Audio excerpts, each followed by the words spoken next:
Muy buenas noches a todos. Parece, como decía hoy el doctor Ernesto Lucena, que la OTAN mandó este aguacero que ha impedido muy seguramente la llegada de muchos de los invitados. Todos muy bienvenidos a una nueva reunión de la Asociación General Rafael Reyes. Para quienes por vez primera nos acompañan, la asociación fue fundada en 1984 por Fernando Sanclemente Molina, un humanista, estudioso y dirigente político del Partido Conservador, del que fue su presidente, y por cierto, colectividad bien diferente en sus principios y accionar político a la que conocemos en la actualidad. La asociación permaneció inactiva varios años, después de la prematura muerte de su fundadora a los 46 años. Gracias al entusiasmo de varios amigos que con esfuerzo y mística conseguimos reactivarla, manteniendo el espíritu con el cual la concibió su fundador, el de ser un centro de pensamiento donde se estudia y analiza la problemática nacional e internacional. El objetivo es llenar un vacío existente en la vida política del país, donde se puede debatir posiciones dentro de un marco de absoluto respeto y libertad, discutiendo la situación económica y sociopolítica del país o de los acontecimientos internacionales. Hemos contado con la presencia de expresidentes, dirigentes gremiales, ministros, candidatos presidenciales y candidatos a la alcaldía de Bogotá, periodistas, dirigentes máximos de la Fiscalía o Procuraduría General de la Nación, políticos y representantes de la sociedad civil. Esta noche tenemos el privilegio de contar con Alfonso López Caballero, político, diplomático, escritor y empresario colombiano. Alfonso ha sido ministro del Interior y de Agricultura, embajador en Francia, Canadá, Reino Unido y durante 6 años embajador en Rusia, y esta noche nos contará su visión sobre el actual conflicto en la guerra entre Rusia y Ucrania y lo más importante, ¿qué hay detrás de ello? Su voz autorizada, su conocimiento profundo sobre Rusia y la región, su cultura y bagaje intelectual no podrían ser más atractivos para esta conferencia. Muchas gracias, querido amigo Alfonso, por aceptar nuestra invitación y bienvenido. Normalmente, al final de tu disertación, damos un espacio de unos 20 minutos, media hora, dependiendo también del cansancio del expositor o del público, para hacer preguntas y que tú tengas la posibilidad de resolverlas. Bienvenido, muchas gracias, Alfonso.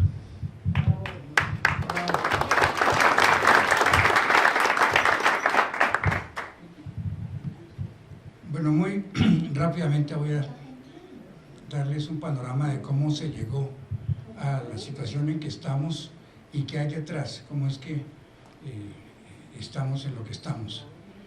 Primero que todo, quiero poner de presente que lo que hay no es una guerra entre Rusia y Ucrania.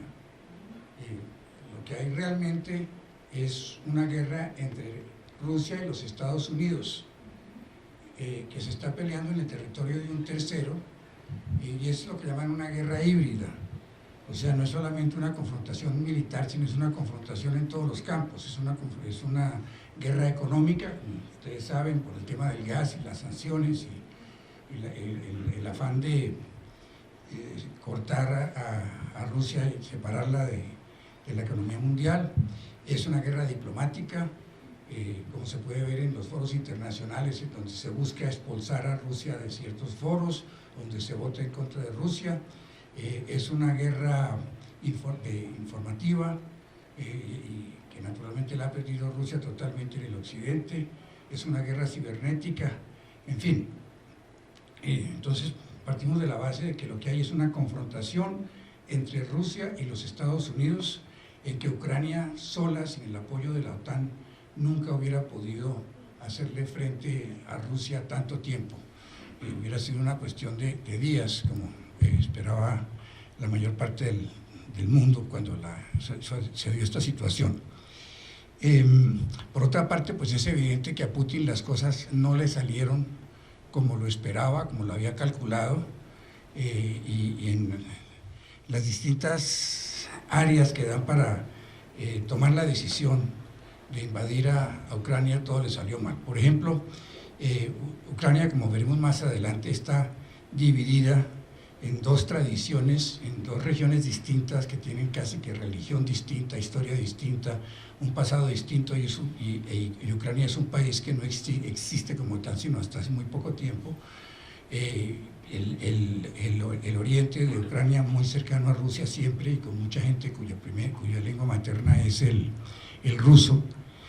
Yo supongo que Putin pensó que entraba y lo recibían como un libertador, y que en la parte occidental, en que son pro-europeos y no quieren tanto a Rusia, pues él iba a hacer una marcha triunfal, un desfile a la entrada, y resultó ser todo lo contrario, y una guerra que se esperaba que durara una semana máximo, ya va para cumplir un año.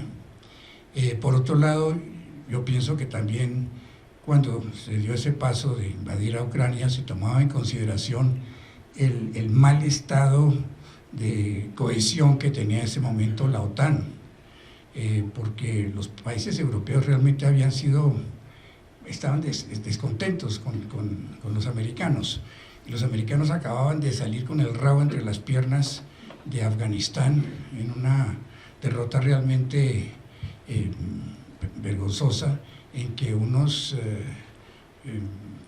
fanáticos en unos camellos con unos fusiles anticuados los sacaron corriendo de Afganistán. Los americanos se reunieron a pactar su salida con los talibanes sin sin informar a sus aliados europeos. Se logró un cese al fuego para que pudieran irse. Se fueron abandonando un montón de equipo militar muy valioso, y solo a última hora informaron a sus aliados europeos, a quienes habían llevado ya por cuenta de la OTAN, de que había un espacio para que pudieran irse.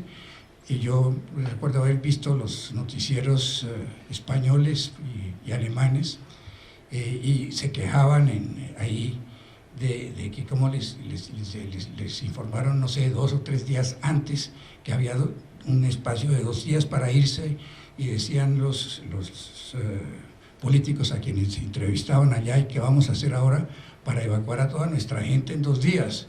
Y eso sin hablar de las personas que nos han colaborado, los choferes, las enfermeras, los intérpretes. Vamos a tener que dejarlos abandonados. Y ustedes recuerdan cómo fue la salida, lo habrán visto en la televisión. De manera que yo me imagino que Putin debía pensar, ahí no hay mayor cohesión ni mayor fe en el liderazgo americano. Por otro lado, Francia también estaba molesta, porque Francia había firmado un acuerdo para venderle unos submarinos atómicos a Australia, y en el último momento Australia dio marcha atrás y en cambio, bajo presión americana, compró unos submarinos americanos y formó una alianza que se llama la AUKUS, Australia, UK, USA, para contener a China. O sea que el ambiente, cuando se da la invasión, no apuntaba a que hubiera mucha cohesión por parte de la OTAN. Por otro lado, yo me imagino que también Putin debió pensar: con esto advertimos a nuestros vecinos que no pueden entrar a formar parte de una alianza militar adversa a Rusia, que no aceptamos y no permitimos que se incorporen a la OTAN. Y ocurrió exactamente lo contrario. Países que habían sido tradicionalmente neutrales, unos como Finlandia desde la Segunda Guerra Mundial, y otros como Suecia, después de siglos, optaron por pedir su incorporación a la OTAN. De manera que en esos aspectos todo le salió mal a Putin. Pero yo lo que quiero es contarles más o menos cuál fue mi experiencia allá, qué aprendí sobre qué hay detrás de todo esta situación en cuanto a la mentalidad rusa, en cuanto a la historia de Ucrania y cómo eso afecta a lo que está pasando, y en cuanto a la importancia de Crimea para los rusos y en cuanto a los desarrollos que nos llevaron hasta el punto en que estamos ahora. Entonces,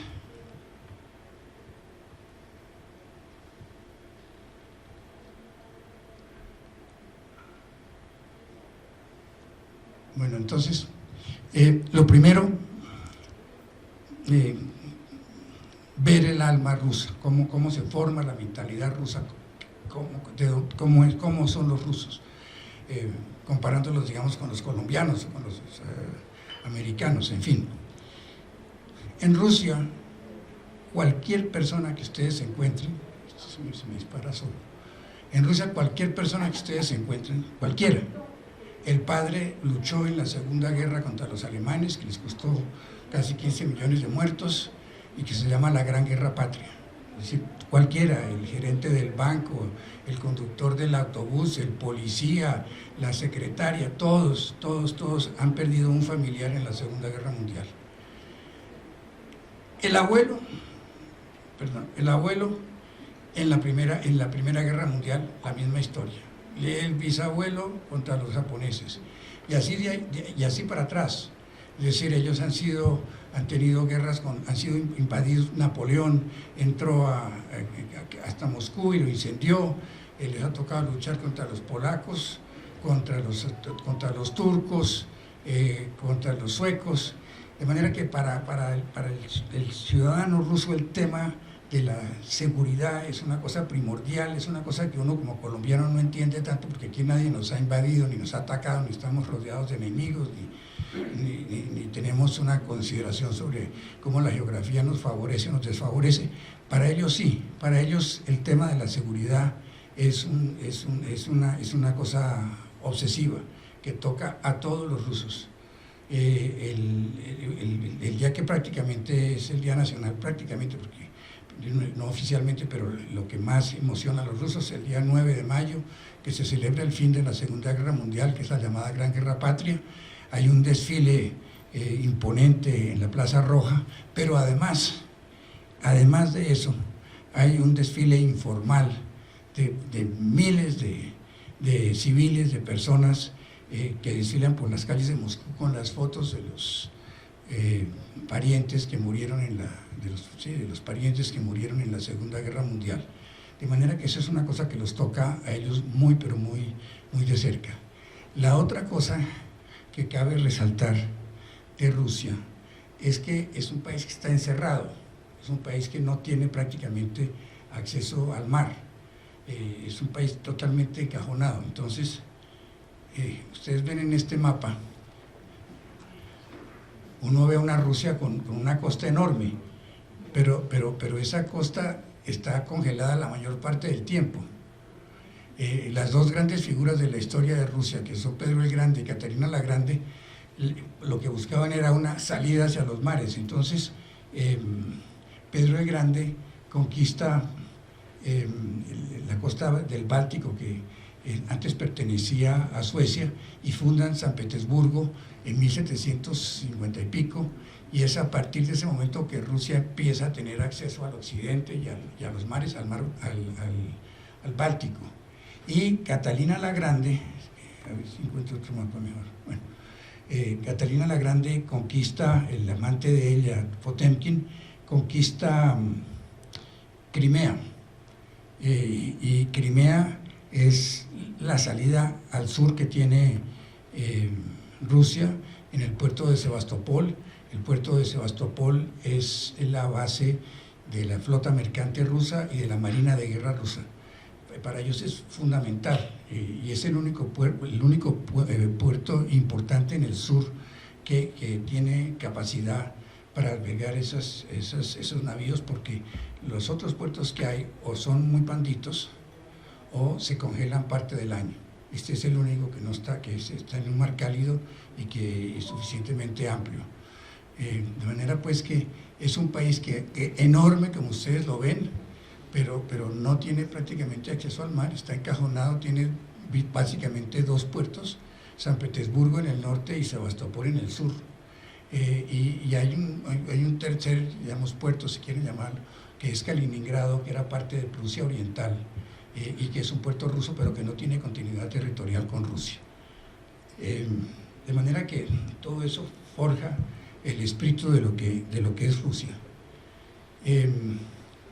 Ahora, detrás del conflicto hay dos cosas claves, dos puntos claves, que son el uno, el expansionismo de la OTAN, y el otro, el llamado Memorando de Budapest. Cuando cayó el muro de Berlín, hubo una discusión amplia en ese momento sobre la posibilidad de que Alemania se reunificara, la República Democrática Alemana con la República Federal Alemana, y el principal obstáculo era Rusia. Los americanos, según los rusos, les aseguraron de que si no se oponían a la reunificación de Alemania, se comprometían a que la OTAN no se correría hacia el este, hacia la frontera rusa. Yo personalmente tuve una oportunidad de hacer una visita de cortesía a Gorbachev y él me dijo que directamente James Baker le había dicho: si usted no se opone a la reunificación de Alemania, le aseguramos que nosotros no vamos a correr la OTAN hacia la frontera rusa. Y eso no se ha cumplido, como veremos más adelante, eso no se ha cumplido y eso es lo que alimenta este conflicto. Un compromiso que no se ha cumplido, que es el de que la OTAN no se podía extender hacia la frontera rusa. La OTAN, pues, es la organización del Tratado del Atlántico Norte, es una alianza militar que se creó para contener a la Unión Soviética. Y eso es lo que es, no es un club ni es una ONG, es una alianza militar antisoviética, y pues el heredero de la Unión Soviética es Rusia, y a Rusia le inquieta mucho que la OTAN se vaya llegando a sus fronteras. Y el Memorando de Budapest es otro tema clave. Cuando se desintegró la Unión Soviética, había mucha preocupación por la proliferación nuclear. Casi todas las armas nucleares estaban en manos de Rusia, pero había un contingente importante de armas nucleares también en manos de Ucrania. El mundo entero quería tratar de limitar la proliferación nuclear, y entonces, para convencer a Ucrania de que dejara de ser una potencia nuclear y le entregara sus armas nucleares a Rusia, se reunieron representantes de Estados Unidos, Inglaterra, Ucrania y la propia Rusia, y le garantizaron la integridad de sus fronteras a Ucrania.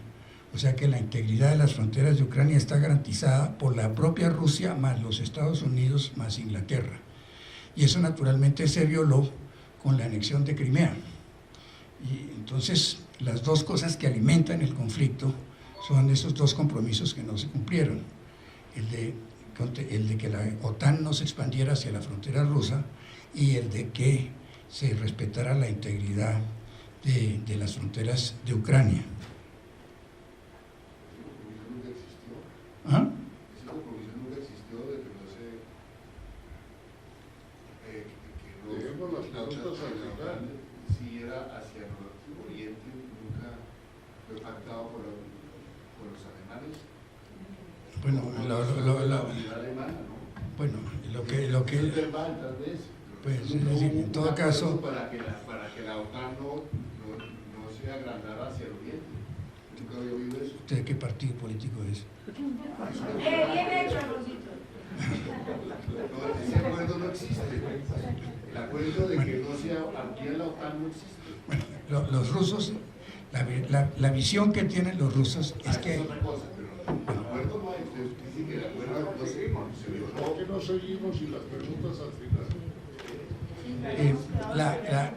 La percepción y la visión que tienen los rusos, y el propio Gorbachev me lo dijo a mí, pero lo que sale por todos lados es que ellos consideran que no les han cumplido, y en todo caso, les hayan cumplido o no, no aceptan que la OTAN se les mete en la cocina y tal, y lo consideran un desafío, un reto, una cosa inaceptable desde el punto de vista ruso, y es en parte lo que está generando esto. Acuerdo o no acuerdo, ellos tienen esa percepción. Esa es la idea. No hay un ruso que no piense que les están violando un acuerdo, y así no hubiera acuerdo, ellos no van a aceptar que una alianza militar se les mete en la cocina hasta hacer. Entonces aquí tenemos cómo se ha ido expandiendo la OTAN. La OTAN, es decir, todo esto eran los países del este que eran satélites de Rusia, quedaban creo que casi como a 1.500 o 2.000 kilómetros de Moscú, desde por aquí, y eso se ha ido corriendo hasta llegar a estos puntos cerca de la frontera rusa, y si se meten en Ucrania y en Bielorrusia, ya quedan a menos de 300 kilómetros de Moscú. Supuestamente un cohete que salga de acá tarda 3 minutos en llegar a Moscú, de manera que ellos no alcanzan a reaccionar. Y bueno, ahora vamos a ver más adelante cómo ha sido la progresión de la OTAN. Vamos rápidamente a ver la historia de Ucrania. Ucrania no existe como país, no tiene tradición como país, no existe como país, como Estado independiente, sino desde 1991. La Ucrania actual consta de distintas regiones que formaban parte de distintos países, de distintos imperios. El grueso de lo que es Ucrania, de Kiev para el este, siempre fue parte del Imperio Ruso. Es más, Rusia nació en lo que llaman el Rus de Kiev, y siempre fue parte del Imperio Ruso. Siempre fueron sujetos a una política de rusificación. El pueblo ucraniano es visto como el pueblo ruso, como pequeño hermano. Los idiomas se parecen mucho, la tradición es prácticamente la misma, la religión es la misma. En la parte oriental de Ucrania, la parte occidental de Ucrania es una cosa totalmente distinta. Formaba parte del imperio austrohúngaro, el imperio de los Habsburgo. Los Habsburgo, como se saben, eran unos de los más ardientes defensores de la religión católica. Entonces, parte de la población fue sujeta a presión para convertirse al catolicismo. Entonces, en el occidente ustedes encuentran muchos católicos, cosa que no encuentran en el oriente, donde todos son ortodoxos.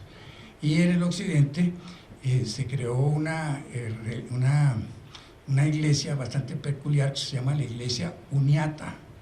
La Iglesia Uniata tiene la liturgia ortodoxa, pero no reconoce la supremacía del patriarca en Moscú, sino la del Papa en Roma.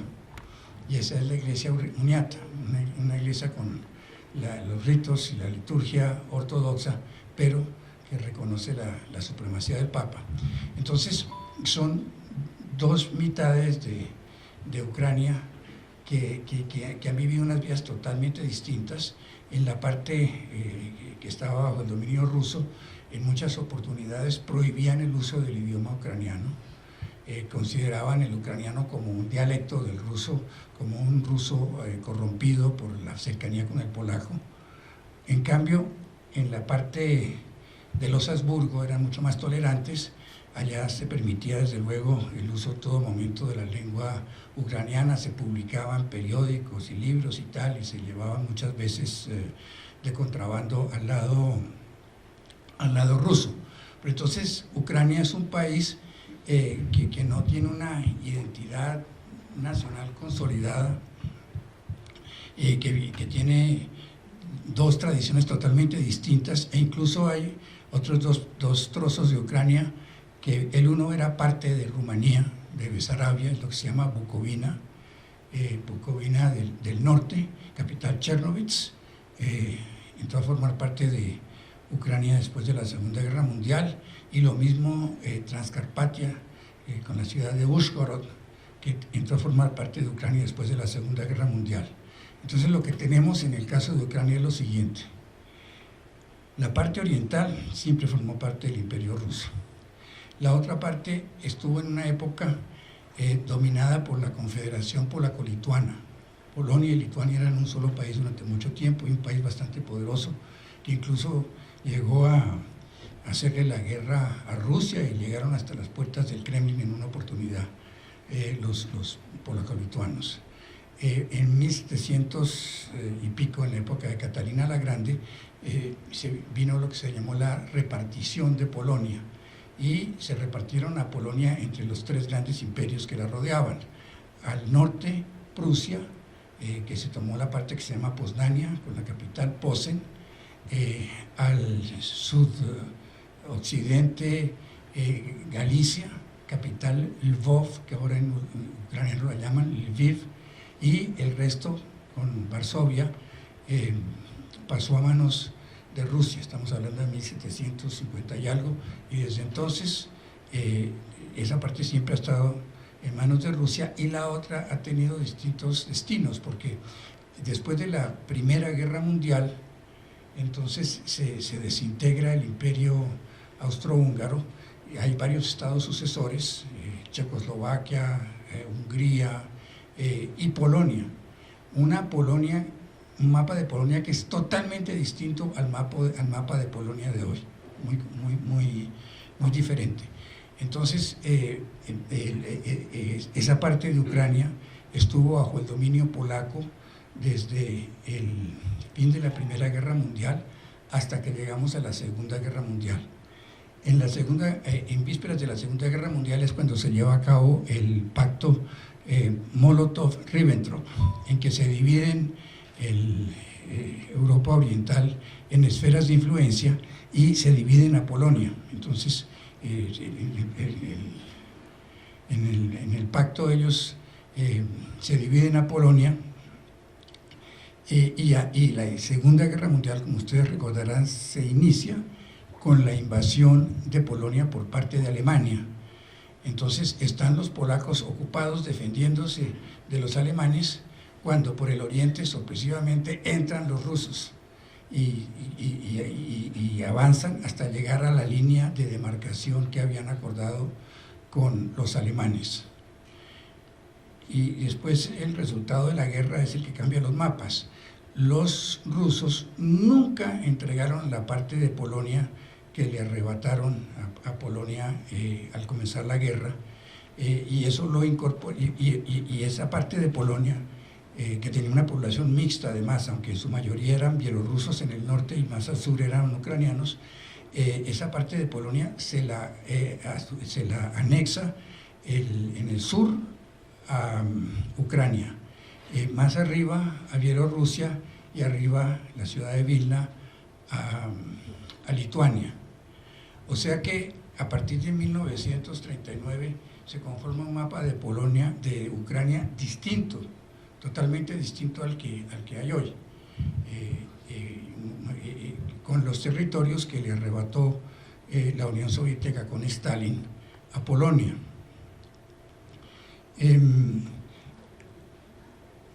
Ya anecdóticamente, pues parentéticamente, a su turno, al perder la Guerra Mundial los alemanes perdieron los territorios de Prusia Oriental, Pomerania y Silesia, los cuales fueron cedidos a la nueva Polonia para compensarla por lo que le había quitado Stalin.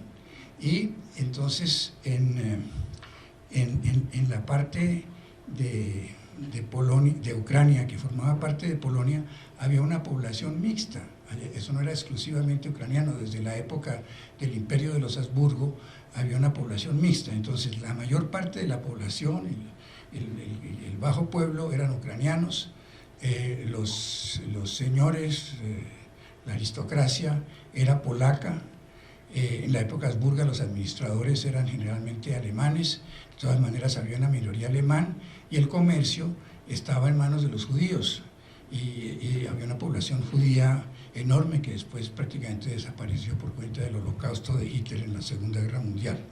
Pues bueno, cuando la Unión Soviética se hace a esos territorios, procede a hacer una limpieza étnica, y entonces expulsan a todos los polacos que había en esa zona y a las otras etnias, salvo los ucranianos y los judíos que estaban allá, y de ahí surge la nueva Ucrania, el nuevo occidente de Ucrania, que, repito, tiene una tradición totalmente distinta a la del oriente de Ucrania, una historia completamente distinta, una religión en muchos casos distinta. O sea, es un país que no tiene o no tenía una identidad propia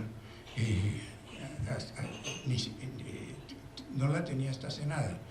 Esta guerra yo creo que ha generado una identidad que antes no existía, y el presidente Zelensky, que era un cómico que nadie tomaba en serio, estaba bastante disminuido políticamente, pues se ha transformado en un héroe nacional e internacional, y en pivote en torno al cual gira hoy día todo lo que tiene que ver con Ucrania.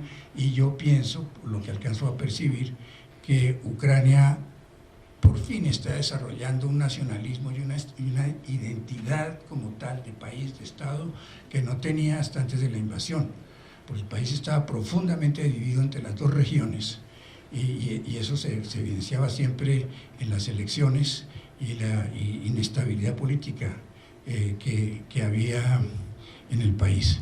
De manera que esa es la situación con Ucrania.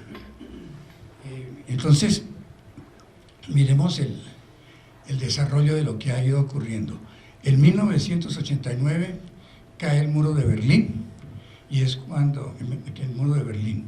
En 1991 es cuando, se acaba la Unión Soviética, pero también en esas épocas es cuando supuestamente se comprometen a que la OTAN no va a correrse hacia la frontera rusa. En 1999 se da el primer aumento, el primer paso de la OTAN para moverse hacia la frontera rusa, e incorpora países que antes formaban el colchón de seguridad de Rusia, que antes formaban parte del Pacto de Varsovia. Incorpora a Checoslovaquia, a Polonia y, me parece, a Ucrania. Y en el año 2004, a Hungría. Y en el año 2004, lo que pasa en el año 2004 es sumamente doloroso para los rusos. En el año 2004 viene otra ampliación de la OTAN, y en esa ampliación no solamente incorporan a los restantes miembros del Pacto de Varsovia, sino que incluyen en la OTAN a repúblicas que formaban parte de la propia Unión Soviética, las 3 repúblicas bálticas. Las 3 repúblicas, Lituania, Letonia y Estonia, están justo encima de San Petersburgo. En ese momento Rusia estaba en una crisis terrible. Para esa época Rusia era casi como Venezuela hoy en día. No había trabajo, no había seguridad, la economía era un desastre, y el país estaba totalmente venido a menos. Y entonces ellos no pudieron actuar, simplemente se quejaron, pero no pudieron hacer absolutamente nada. En el año 1999, cuando los bálticos entran a formar parte de la OTAN. Ahora, sobre los bálticos, 2 palabras.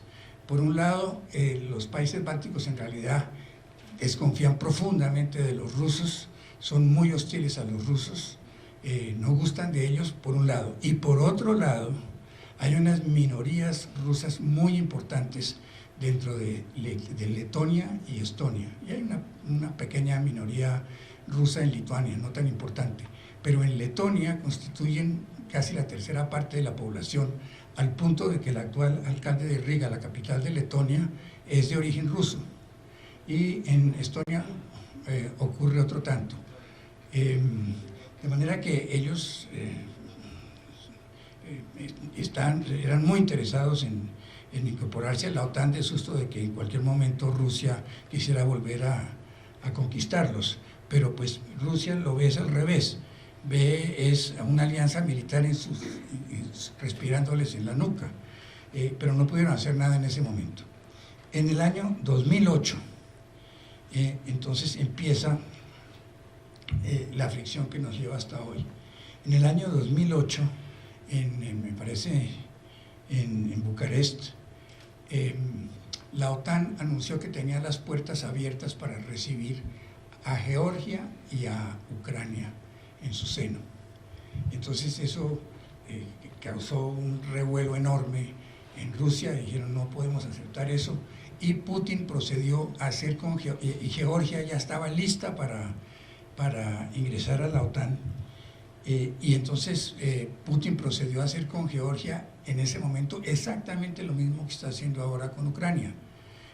Invadió a Georgia, apoyó a los separatistas de Georgia, cercenó el territorio y en ese momento no pasó absolutamente nada, la OTAN no hizo absolutamente nada. Lo único que hizo el Occidente en ese momento fue imponerle sanciones a Rusia. Y de ahí para acá empieza un poco el tema de las sanciones. Entonces, después vamos al año... ¿Qué? Exacto, entonces vamos... ¿Ah? Tienes toda la razón. Entonces, como dice el doctor Pepe Félix Laforí, vamos al año 2014. Entonces, en el año 2014 es cuando realmente se inicia todo lo que nos lleva a la situación que tenemos hoy. En el año 2014 hay una revolución en Ucrania y un cambio de régimen. Hasta ese momento gobernaba Ucrania Yanukovych, que era un gobernante prorruso, nacido en la región del Donbass, y estuvo a punto, estaba negociando con la Unión Europea para llegar a un acuerdo de asociación comercial con la Unión Europea, cosa que incomodó mucho a los rusos. Entonces Putin le hizo una oferta mucho más amplia y más generosa a Yanukovych, y Yanukovych dio marcha atrás, suspendió las negociaciones con la Unión Europea y estaba dispuesto a llegar a un acuerdo con Rusia cuando se genera una serie de disturbios. Es la llamada revolución del Maidán, y Yanukovych pues es derrocado, tiene que huir y se refugia en Rusia y asume el poder un gobierno enemigo de Rusia, antirruso, predominantemente de gente del occidente. Entonces ellos proceden a adoptar una política antirrusa. En Ucrania la población es básicamente bilingüe, el 70% de la población es bilingüe, el 70%. Algo así como el 25%, 30-25% tiene el ruso como su lengua materna. Y algo así como el 10 o 15% se consideran además rusos, particularmente los habitantes llamados Donbass, que es la zona más rica y más moderna de Ucrania. Entonces el gobierno de turno procede a prohibir el uso de la lengua rusa. Entonces prohíben el uso del ruso en las escuelas, en los colegios, en los juzgados, en los medios de comunicación, etc. Eso provoca un levantamiento en las repúblicas del Donbass, que son básicamente rusófonos y muchos de etnia rusa, y se organizan unas milicias que sacan a las autoridades centrales y tratan de mantener a raya todo lo que tiene que ver con la Ucrania oficial, todo esto con el apoyo subterráneo de Rusia y de Putin. Y además de eso, Putin procede a anexar Crimea. Entonces, dos palabras sobre Crimea. Crimea originalmente, Crimea fue conquistada por Catalina la Grande, formaba parte del Imperio Otomano. La gente que habitaba Crimea eran los tártaros, que eran los descendientes de la llamada Horda Dorada, que a su turno era lo que había creado el imperio de Gengis Khan. Entonces, Rusia conquista esa región, conquista las regiones que están, todo el territorio que hay desde Crimea hasta las áreas dominadas ya por Rusia. A eso lo bautizan Nova Rusia, y proceden a traer colonos rusos y ucranianos, y empiezan a poblar a Crimea básicamente con rusos. En la Segunda Guerra Mundial Stalin, temiendo que los tártaros, que eran los habitantes originales de Crimea, simpatizaran con los alemanes y les fueran a dar apoyo, procedió a deportar a los tártaros y sacó a toda la población tártara de Crimea y la mandaron al Asia Central. Y no los dejaron regresar a Crimea, sino hasta hace muy poco, prácticamente hasta la caída de la Unión Soviética. Pero es una población muy minoritaria, son más o menos el 5% de la población. El grueso de la población de Crimea son rusos, hablan ruso, se sienten rusos, el 80% dan el ruso como su lengua materna, y cuando se desintegró la Unión Soviética, como la flota mercante y la marina de guerra estaban en Sebastopol, que es el único sitio donde pueden estar, entonces se llegó a un acuerdo entre Rusia y Crimea, Rusia y Ucrania, en que Ucrania le arrendaba por un tiempo determinado a Rusia la base naval para que tuvieran ahí su flota y su marina de guerra. Cuando comienza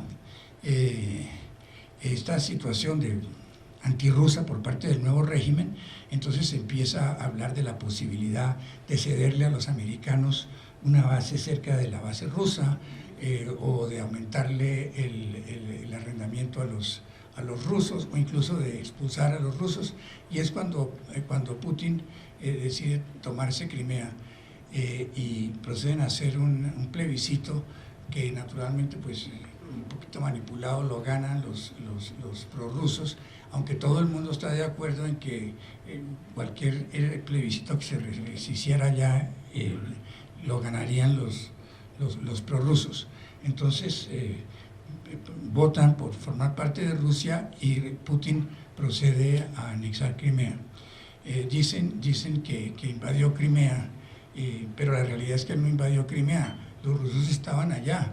Es decir, la cosa central económicamente importante de Crimea era la base naval, y allá estaban los rusos desde el primer momento. Entonces, la reacción de Occidente es aumentar las sanciones, aumentar las sanciones, y a partir de ese momento los Estados Unidos y la OTAN empiezan a armar hasta los dientes a Ucrania, a entrenarla, a darle armas y tal.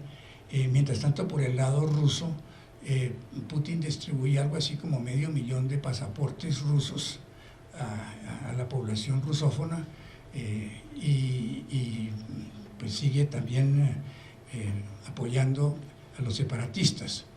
Entonces, en busca de un acuerdo, creo que propiciado por Francia y Alemania, se llega a lo que se llaman los acuerdos de Minsk. Y el acuerdo de Minsk, en esencia, lo que supone es, por un lado, pues el respeto de los derechos del uso del ruso en todas partes, y cambiar la Constitución para que haya un estatuto de economía para las provincias rusófonas. Durante todo este tiempo, periódicamente hay enfrentamientos en la línea del frente, y Ucrania nunca implementa el acuerdo de Minsk. Bueno, así llegamos hasta el año 2020. En el año 2020, perdón, en el año 2022, ahorita cuando va a estallar la guerra, para esa época el ejército ucraniano era parte, pues formalmente no, pero de facto ya estaban semi-incorporados a la OTAN, tenían armas, tenían entrenamiento, eran mucho más fuertes. Antes no habían podido con las milicias separatistas, ahora era evidente que ya tenían capacidad de imponer su soberanía en la región del Donbass. Entonces, todo esto ya, perdón, es un poquito mi interpretación personal de lo que está pasando, de lo que pasó. Entonces yo presumo que Putin se dio cuenta que en cualquier momento estos señores iban a retomar el control del Donbass, entonces rodeó a Ucrania con 140,000 tropas. Los Estados Unidos empezaron a decir que Putin estaba listo para invadir en cualquier momento a Ucrania. Fue una situación de mucha tensión. los rusos dijeron que querían llegar a un acuerdo para tener un esquema de seguridad en Europa para todos, incluyendo a Rusia. Se reunieron con los americanos y hicieron una serie de exigencias, fundamentalmente que Ucrania no formara parte de la OTAN y que los americanos se comprometieran a no tener armas nucleares en territorio europeo. Básicamente las principales peticiones, y yo pensaría que también que les reconocieran que Crimea era parte de Rusia. Rusia no puede ser un gran país, una gran potencia sin Crimea. Es la única salida que tienen ellos al Mar Negro y de ahí hacia el Mar Mediterráneo. Y mientras tenga fuerza Rusia, no hay la menor posibilidad de que entregue Crimea. Eso, es decir, mientras ellos tengan capacidad para sostenerse, no habrá acuerdo de paz en que ellos entreguen Crimea. Lo cual es una cosa muy complicada porque firmaron, como saben ustedes, el memorando de Budapest con los Estados Unidos y con Inglaterra, comprometiéndose a respetar la frontera de Ucrania. Pero la situación es esa. Entonces los americanos no aceptaron y fue cuando en Rusia se reconoció la independencia de las provincias separatistas, que luego Putin procedió a anexar, y cuando terminamos en lo que terminamos, en esta guerra en la que estamos todavía sumergidos. Con esto pues...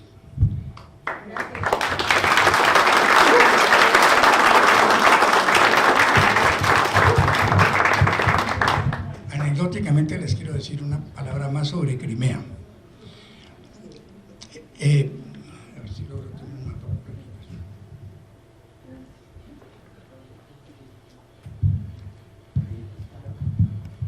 Bueno, para que vean cómo están de encerrados los rusos y cómo se sienten, ¿no? Por aquí queda San Petersburgo, pero ellos no tienen salida al Báltico. Este es el mar Báltico. Para salir al océano tienen que pasar por este estrecho. Dinamarca es parte de la OTAN y ahora Suecia va a ser parte de la OTAN.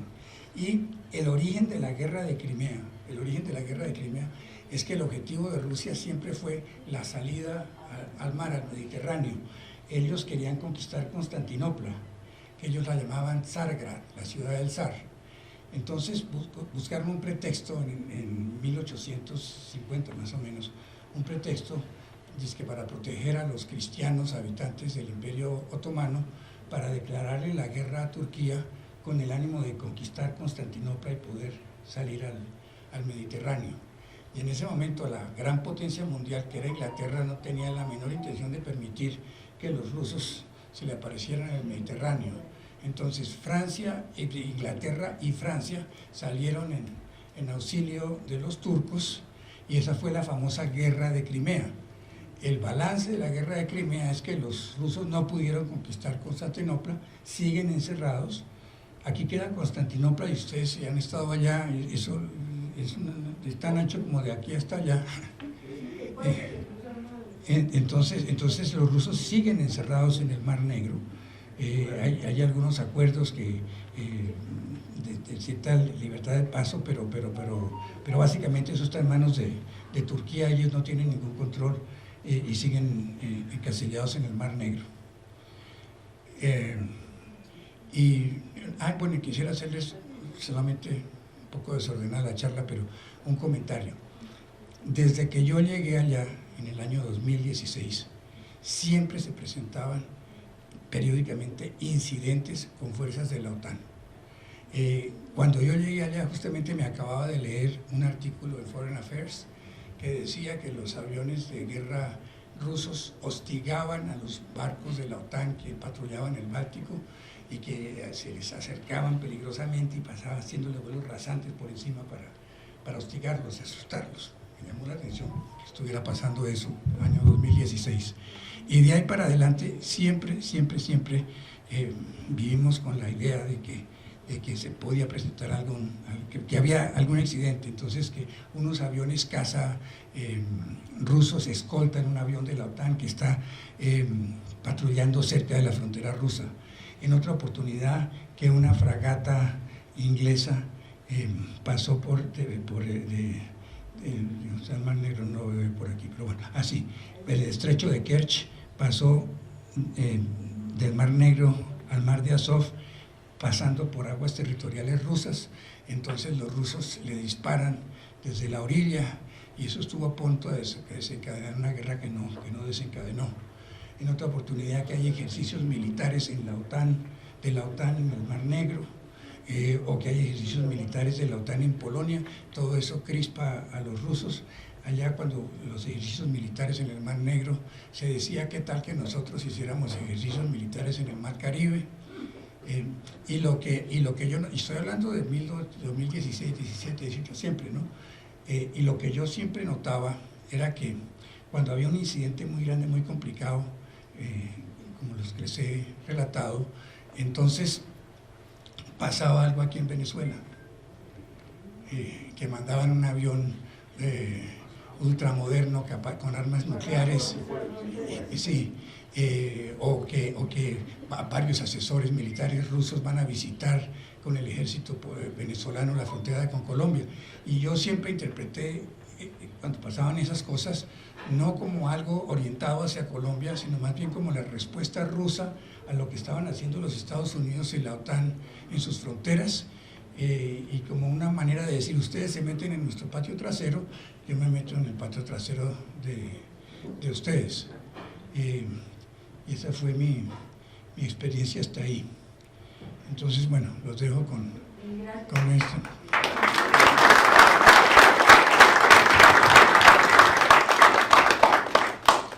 ¿Quién era el señor que me contradecía todo el tiempo?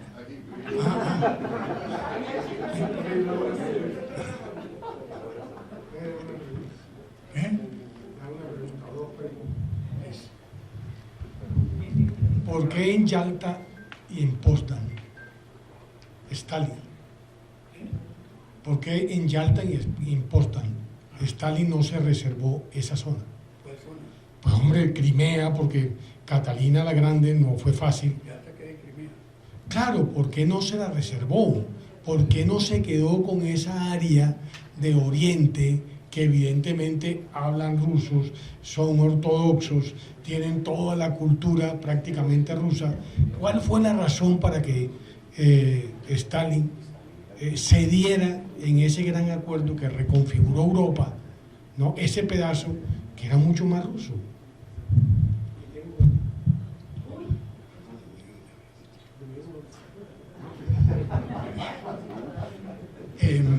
No, Stalin nunca cedió nada, por favor, en absoluto. Pero no solamente, perdón, a ver, en primer lugar, Ucrania, la historia es la siguiente, que es bastante pintoresca.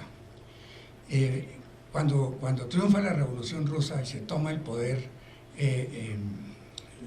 Lenin, entonces, y le hablan del Imperio Ruso, él dice, no, ¿cuál imperio? Esta es una asociación libre de distintas naciones. Entonces, ¿cómo? Entonces son varias naciones que libremente se asocian. ¿Pero cuáles naciones? En el Asia Central no hay ninguna nación, pues desde que se acabó Gengis Khan allá lo que hay es unos árabes y unos camellos. Y Ucrania no existía, era parte de Rusia, y Bielorrusia lo mismo. Tal vez había unas naciones con cierta tradición como los bálticos y los del Cáucaso, pero el resto no. Entonces, ¿cuáles naciones? Entonces, él delega a Stalin para que coja un mapa, saca un lápiz y entonces pinta las fronteras Stalin. Y Stalin pinta las fronteras, y entonces así surge por primera vez como una semi-entidad Ucrania, como la República Socialista de Ucrania. Esa República Socialista de Ucrania no incluía a Crimea. Crimea siempre formó parte de Rusia. Y en 1954, Nikita Khrushchev, que era ruso, pero había nacido en Ucrania, y era ucraniano, pues, entonces en 1954 le traslada Crimea de Rusia a Ucrania, y eso no quería decir absolutamente nada, era el mismo país, la Unión de Repúblicas Socialistas Soviéticas. es como si mañana trasladan a Chiborodó y sigue siendo lo mismo, ¿no? De manera que eso no tenía ningún efecto práctico. Pero desde el punto de vista anecdótico les cuento la capacidad de negociar de Stalin. Stalin se plantó cuando hicieron las Naciones Unidas y dijo que la Unión Soviética eran varios países y que a cada uno tenían que darle un puesto en las Naciones Unidas. Entonces los americanos naturalmente no aceptaron todo, pero les tocó aceptar un poco.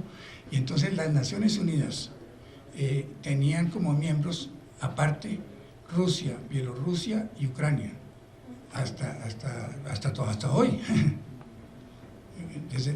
Ucrania es miembro de las Naciones Unidas desde su fundación, a pesar de que era realmente parte de la Unión Soviética. Cuestión tú. Yo tengo. No, es que como mencionaste el tema, facilita.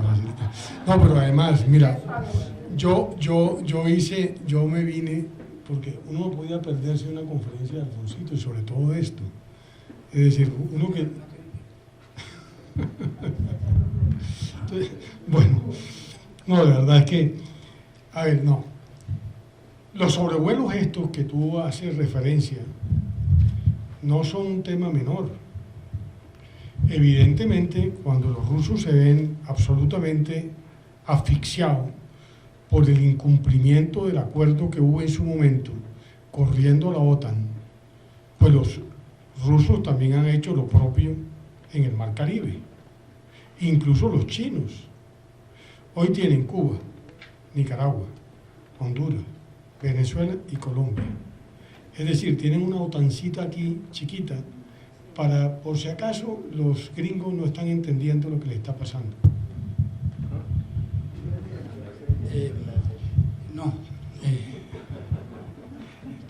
No, la realidad es la siguiente. Los americanos tienen la doctrina Monroe, y la doctrina Monroe dice que América para los americanos y que aquí no puede haber bases de otro país. Y entonces lo que siempre traen a colación los rusos es la crisis de los misiles en Cuba. Ellos dicen, cuando quisimos poner unos misiles en Cuba cerca de la frontera americana, miren lo que pasó. ¿Y ustedes creen que los americanos aceptarían que haya bases militares chinas o rusas en Canadá o en México? No, ellos pueden tener relaciones ahí de cooperación y todo lo que tú... Bases no. Pues es decir, mientras los Estados Unidos tengan cómo, no van a aceptar eso nunca. Ahora, lo cierto es que los Estados Unidos están en decadencia, que el gran ganador de todo esto es China, y que el único amigo importante que les queda en América es Colombia. Ay, pero pasito.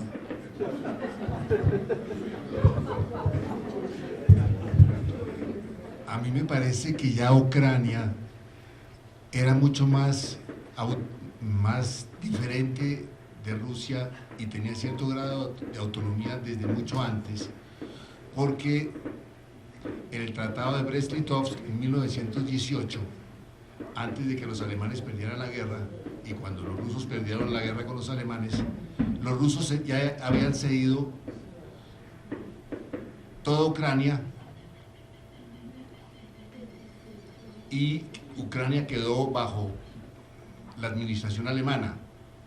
Lo que sucedió es que meses después Alemania perdió la guerra y ya el Tratado de Versalles se anuló Brest-Litovsk.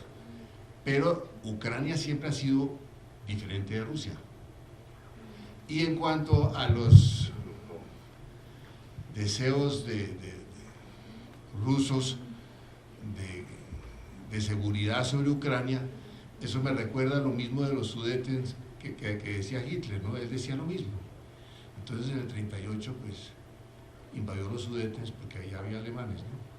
Yo creo que hay que tener en cuenta que Ucrania desde hace mucho tiempo es independiente de Rusia, tiene un idioma diferente, a pesar de que haya minorías en el oriente, en el Donbass, pero realmente yo creo que esto no es una guerra entre Estados Unidos y Rusia. Yo creo que esto es una agresión, una invasión de los rusos contra el pueblo ucraniano y contra el gobierno ucraniano. La primera parte fue en el 2014 cuando se tomaron Crimea, y ahora están tratando de tomarse, o se han tomado buena parte del Oriente.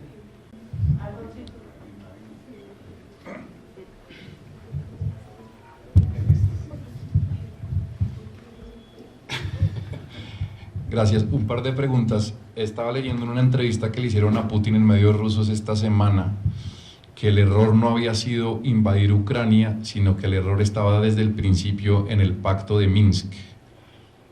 ¿Por qué puede él decir eso para los que no conocemos muy bien el pacto de Minsk? Y segundo, hoy Ucrania bombardeó Saratov y con toda la diversificación que está haciendo Europa de los recursos energéticos, ¿cuánto puede aguantar Putin internamente? Bueno, la economía de Rusia, para los que no están informados, es chiquitica. Es realmente muy pequeñita. La economía de Rusia creo que es la 12ª economía mundial y es del tamaño de la economía de Corea del Sur. Pues sí, es una economía muy pequeñita, es el tamaño de la economía de Corea del Sur. Y es una economía, ustedes van a Rusia y encuentran un país hipermoderno, sofisticado, todo lo que ustedes quieran, pero básicamente lo que ellos producen es gas, petróleo y armas. ¿Ah? Básicamente. Ahora, ¿qué es lo que pasa con los acuerdos de Minsk? Los acuerdos de Minsk es cuando se buscó solucionar el problema que había con los separatistas y un acuerdo propiciado por Francia, Alemania, y al que se sumaron naturalmente Rusia y Ucrania, que básicamente lo que hacía era reconocer los derechos de los rusoparlantes y un compromiso de Ucrania que nunca cumplió de generar un esquema de autonomía para las provincias rusófonas, y eso nunca se cumplió. Supuestamente si se hubiera cumplido, pues no estaríamos en esto. Pero la realidad es la siguiente: el doctor Sárez Cavelier, que hace llamado a los sentimientos morales y al derecho y esas cosas, tiene toda la razón desde su punto de vista. Pero las relaciones entre Estados son relaciones de poder, de fuerza. Entonces el tema no es quién tiene razón o quién tiene la moral del lado suyo, sino quién tiene la capacidad para imponer su punto de vista. Para Rusia, que se siente una gran potencia, es una amenaza tener en sus fronteras estos países y no lo va a aceptar nunca, como no sin razón. Y en el caso particular de Ucrania, ellos no consideran a Ucrania plenamente como otro país. Entonces, la historia misma de ellos nace en Ucrania. Las grandes figuras de la historia rusa, Dolgoruki, en fin, Vladimir, todos son de allá, de Ucrania. Pero lo que sí es cierto, me parece a mí, es que esta guerra está generando una separación que antes no había, que está produciendo una identidad propia de los ucranianos que antes no tenían, y que va a ser una cosa parecida a lo que pasó con Yugoslavia. En Yugoslavia, serbios y croatas vivían armónicamente sin ningún problema, hablaban prácticamente el mismo idioma, simplemente tenían religiones distintas y alfabetos distintos, y hoy día se odian y no se pueden tratar. Y me da la sensación de que el cariño y la afinidad que había de Ucrania con Rusia se va a romper. Pero es impresionante el número de rusos que tienen parientes ucranianos y viceversa. Estaban totalmente integrados. ¿Qué más era lo que estaba? ¿Cuánto puede aguantar Putin? ¿Ah? ¿Cuánto puede aguantar Putin, la presión interna? Pues yo hablé ayer con una persona de la embajada y la llamé y le dije mire, yo tengo mañana que dar una conferencia con un poco de gente complicadísima.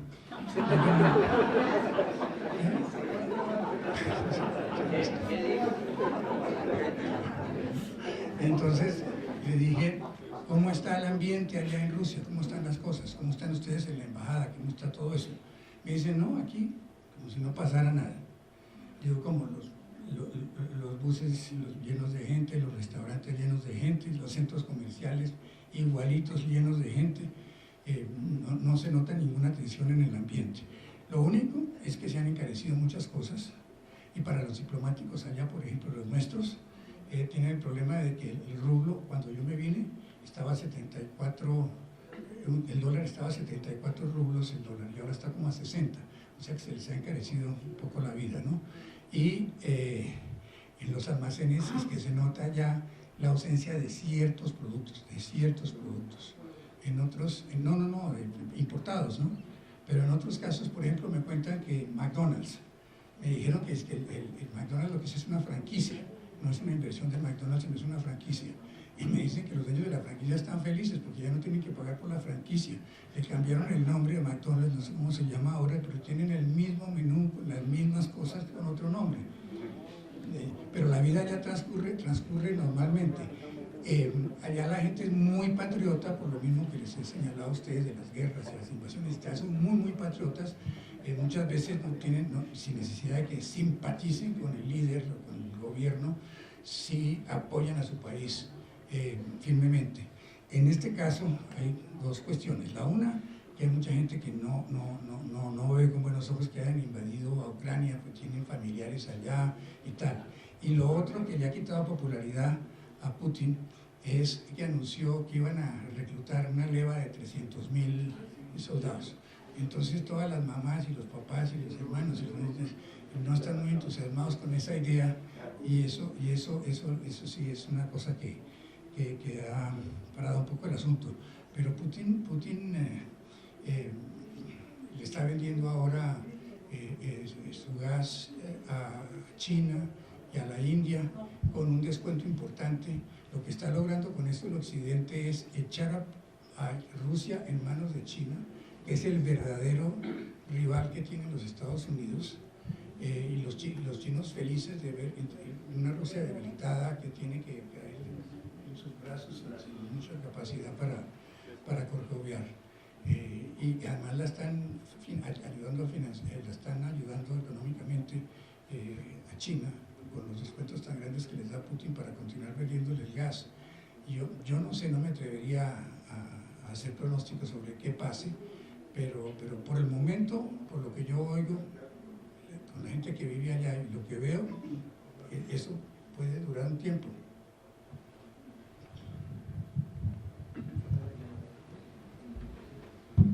Realmente, ¿qué importancia militar tiene para los Estados Unidos correr la OTAN? Con los armamentos que hay, están más cerca, 100 kilómetros o no tienen ningún significado en sí mismo, desde el punto de vista militar. ¿Por qué intenta seguir expandiendo la OTAN? Excellent question. Sí, y era una cosa que se me había olvidado decirles. Hay toda una plétora de personas pensantes en los Estados Unidos que dicen que es una barbaridad extender la OTAN, que eso es simplemente un desafío a Rusia, que con eso no se gana nada. El símil que utiliza alguno de ellos es como darle una patada a un avispero. Otro profesor, Mersheimer, muy importante, dice eso es como tratar de pincharle el ojo a un oso. Las consecuencias son impredecibles. Algo pasa, no sabemos qué, pero algo terrible va a pasar. Es importante, y si me había olvidado decirles eso, repasar las personas que dicen que es una barbaridad lo que están haciendo los Estados Unidos, desafiando y provocando a Rusia sin sentido. Entonces, a la cabeza, Henry Kissinger, quien en un artículo en el Wall Street Journal, me parece hacia el año 2014, una cosa así, si no me equivoco, dice que los rusos, que Occidente tiene que caer en cuenta que los rusos nunca van a ver a Ucrania como si fuera otro país, y que tratar de incorporarla a la OTAN es un reto, es un desafío con consecuencias imprevisibles. Luego el embajador Jack Matlock, que fue el último embajador americano allá en la Unión Soviética, de Reagan, dice más o menos lo mismo. El profesor Mersheimer de la Universidad de Chicago, el profesor Steve Cohen de la Universidad de Princeton, el profesor Jeffrey Sachs de la Universidad de Columbia, el señor George Friedman, fundador de Stratford, no sé si ustedes conocen Stratford, que hacen análisis geopolíticos y venden una cartilla especial. Bueno, toda esa gente dice, el mismo Brzezinski, que es el papá del imperialismo americano, dice que sí es importante neutralizar Ucrania y tal, no sé qué, pero que no tiene sentido tratar de incorporar a Ucrania en la OTAN. Todo esto lo dicen en diferentes momentos, no ahora, sino cuando empieza a gestarse este problema a partir del año 2008, cuando en Bucarest invitan a Georgia y a Ucrania a formar parte de la OTAN. Ahora, ¿qué impulsa a los americanos a hacer lo que están haciendo? Yo he tratado como loco de encontrar un argumento, los únicos argumentos que me dio ahí son morales, como los del doctor Suárez, de Realpolitik, de fuerza, no entiendo. ¿Qué? No, la Unión Europea, los rusos la consideran, para los rusos, Colombia, la Unión Europea y Panamá son exactamente lo mismo, ¿ok? Si ellos dicen, no, nosotros hablamos con el jinete y no con los caballos. Pero sí, pero perdón, es que hay una teoría viejísima que parece que es la que alimenta todo esto, que es la de Halford Mackinder. ¿Sabe quién es Halford Mackinder? Ese es en la época en que Inglaterra tenía la supremacía de los mares y era la potencia mundial. En el año 1904, me parece, dio una famosa conferencia en la Sociedad Geográfica que se llama The Pivot of History, el pivote de la historia, en que dice que quien controle que el mundo es una isla, que hay una isla mundial compuesta por Asia, África y Europa, y que quien controle el corazón de eso, que llama The Heartland, va a controlar todos los recursos y va a controlar el mundo. Entonces el corolario de él es quien controla Europa Oriental, o sea, lo que va de los Urales hasta Europa, controla el corazón del mundo. Quien controla el corazón del mundo controla la isla del mundo, y quien controla la isla del mundo controla el mundo. Entonces eso es lo que dio pie a las políticas que le gustan al doctor Suárez Cavelier del Lebensraum, de Haushofer, otro geopolítico de esos. Y entonces pareciera que lo que está funcionando todavía es esa teoría de Mackinder, de Halford Mackinder, del Heartland, World Island. Pareciera que todavía estamos en manos de dos tratadistas. El uno se llama Alfred T. Mahan, era un almirante americano que escribió un libro famosísimo que se llama La influencia del poder mundial en la historia. Entonces habla de la importancia que tienen los mares, porque es el sistema, las rutas del comercio, etcétera y tal, y más o menos es lo que impulsa a los americanos a desarrollarse como potencia naval y a reemplazar a Inglaterra, y por eso es que nos quitan Panamá, entre otras cosas. Y la contraparte de Alfred T. Mahan era el señor Mackinder, que habla de la importancia que tiene este sector para el dominio mundial. Y lo que estamos viviendo ahora es a los chinos con una cosa que se llama la ruta de la seda, la nueva ruta de la seda. Y la nueva ruta de la seda también encaja dentro de esta cosa, y es una cosa increíble. Están financiando la construcción de ferrocarriles que van desde la China, desde Pekín y tal, hasta Madrid y hasta París y hasta Londres. Están en eso. No más.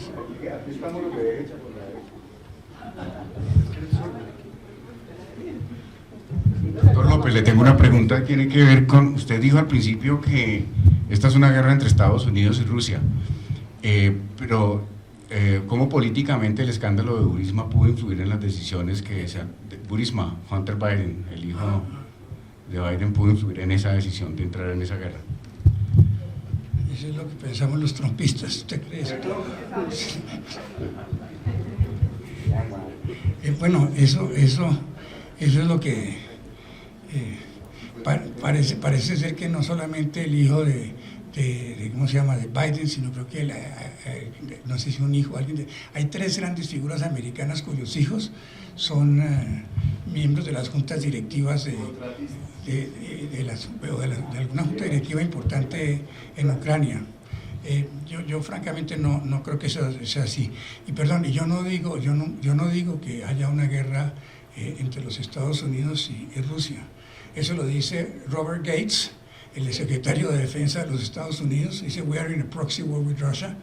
Eso lo dice León Panetta, exsecretario de Defensa de los Estados Unidos y es asesor para la seguridad nacional. Eso lo dice Jeffrey Sachs. Eso es lo que está pasando realmente, y no soy yo el que lo digo.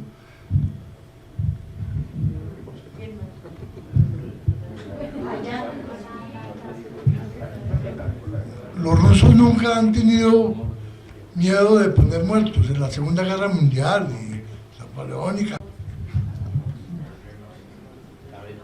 Su opinión sobre cómo cambiaría el panorama de la entrada Ucrania en la Unión Europea, que lo han solicitado. Si cambiaría el panorama que estamos viendo. Es que eso es lo que está alimentando el conflicto. Si mañana, al contrario, Ucrania dice "me comprometo a ser neutral", bueno, ya es un poco tarde, pero eso es lo que hubiera arreglado el asunto. Ahorita lo que ha pasado es exactamente lo contrario, ¿no? Que el país por antonomasia neutral, que era Finlandia, que tenía relaciones comerciales con el occidente, pero militarmente era neutral, ahora decidió aliarse con la OTAN en contra de Rusia y se sienten amenazados por Rusia. Y es un problema terrible, ¿no? Que los vecinos de Rusia la odian y desconfían mucho de ella. Pues es más o menos como lo de Pepe Félix, es como lo de la relación con la guerrilla, que aquí la guerrilla desconfía mucho del establecimiento y el establecimiento desconfía mucho de la guerrilla. Pero el tema, lo que calentó esto fue el afán de Ucrania de entrar a la Unión Europea.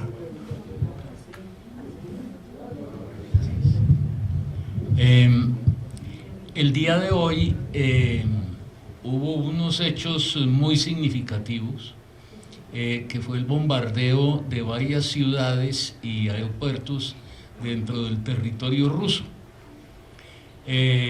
Estamos hablando de ciudades que quedan a más de 500 kilómetros de la frontera. Más de 500. Sí, hoy.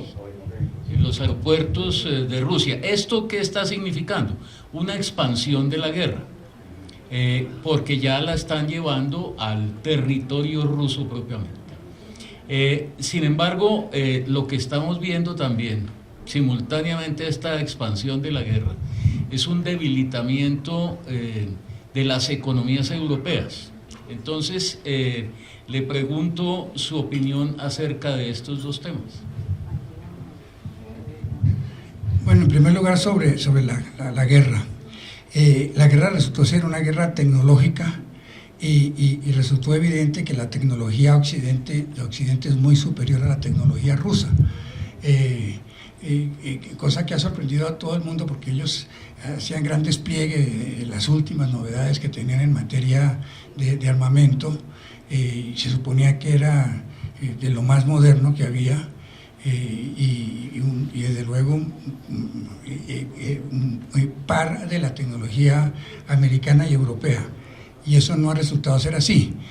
Lo que cambió el campo de batalla principalmente fue un arma que le regalaron los americanos a los ucranianos que se llaman los HIMARS, que son unos vehículos que tienen 6 cohetes que tienen un alcance hasta de 300 kilómetros. Y que dan siempre en el blanco porque no es apuntando las escopetas, sino con un GPS. Entonces la inteligencia americana les da las coordenadas, cualquier campesino lo programa como quien juega a Nintendo, oprimen un botón y ¡pum! Y el cohete se da siempre en el blanco. Y eso fue lo que permitió la contraofensiva ucraniana de hace como un mes y medio, que sorprendió al mundo. 16 vehículos que le dieron los americanos a los ucranianos, iban a dar más. Pero la respuesta de los rusos fue increíble. Cada cohete de esos vale cientos de miles de dólares. Los rusos cogieron unos drones ucranianos que valen alrededor de $20,000 cada dron, y entonces contraatacaron con los drones ucranianos, dejaron a oscuras a la tercera parte de Ucrania, Los drones esos son primitivos y no valen nada. Entonces vuelan muy bajito de manera que no los alcanzan a detectar los radares, pero hacen ruido y vuelan lentamente, entonces los pueden bajar. Y en promedio los ucranianos están tumbando a la mitad de los drones. Entonces los rusos lo que hacen es que mandan los tales drones en manadas. Mandan, digamos, 12 drones, se caen 6 y los otros 6 dan en el blanco. Y así es como han dejado a oscuras a la mitad de la cosa. De manera que evidentemente sí estamos en una guerra, en una confrontación tecnológica en que ya queda claro que la tecnología occidental es muy superior a la tecnología rusa. De verdad no sé qué consecuencias tenga el hecho de que hayan llevado la guerra hasta allá. Parece que bombardearon a Saratov, que queda en el Volga, y simplemente lo de Saratov no tiene nada que ver con esta conversación, pero a título anecdótico, Saratov es la capital de la República Autónoma de los Alemanes del Volga. Resulta que cuando conquistó todo eso, Catalina la Grande, eso queda arriba de Crimea, invitó colonos alemanes para desarrollar la región y les ofreció ciertos privilegios tributarios, practicar su religión, guardar su idioma, creo que no prestaban servicio militar durante una época, cosas de esas. Y entonces allá se asentó una comunidad alemana que se llamaban los alemanes del Volga, que duraron hasta la Segunda Guerra Mundial, cuando Stalin los deportó pensando que iban a sumarse a las tropas alemanas, entonces los metió en unos ferrocarriles y los mandó al Asia Central. Hasta 1991, la minoría más importante que había después de los rusos en Kazajstán, por ejemplo, en el corazón de Asia Central, eran los alemanes. Había 3 millones de alemanes. La mayor parte de ellos, cuando se acabó la Unión Soviética, se fue a Alemania, donde hay una ley en que reconocen a cualquier persona de sangre alemana como alemana.